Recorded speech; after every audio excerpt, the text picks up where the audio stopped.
Daghan kaayon salamat madam nga imong gipalitan og pag-unligid ang imong sakyanan. O daghan salamat sa perminting pagsabot nimo sa akong bana isip nga usa ka driver.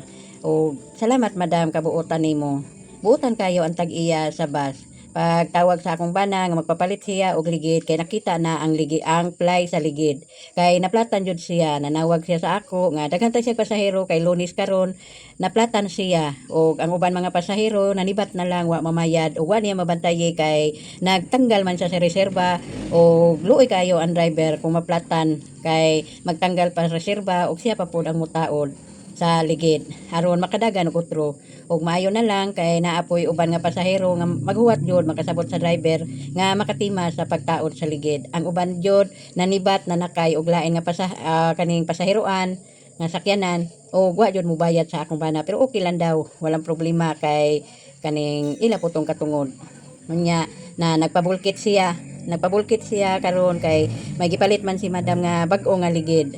Og salamat na lang, salamat sa Ginoo nga buotan ang amo sa akong bana nga makasabot sa sitwasyon sa driver magbiyahe kay lisod kaayo sa nga tanan nga ang driver ang usaw ay konduktor kung maplatan siya pa ang mutanggal siya pa ang mutaod unya ang problema kung naidaghan pasahero imbes nihit kayo ang pasahero niya timing kaayo nga daghan kayong pasahero mao pay pagkaplat kay tungod nakita na ang fly sa ligid muna ikalisod sa mamasada kung ang ligid kaning kuan na kita na ang fly lisod kaayo magbiyahe kung ang ligid makita na ang fly kay kung timing kaayo nga daghan pag pasahero unta unya na timing pa nga maplatan lisod kaayo sa nga tanana.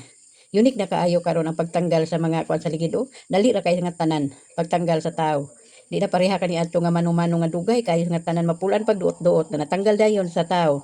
Unya utrohon ko daghan salamat madam sa imong pagkabuutan o pagsabot sa akong bana perminti sa iyang biyahe. God lisod yun yung sakyanan. Mangita jud perminti ang sakyanan og maintenance. Mangita jud sa iyang kita.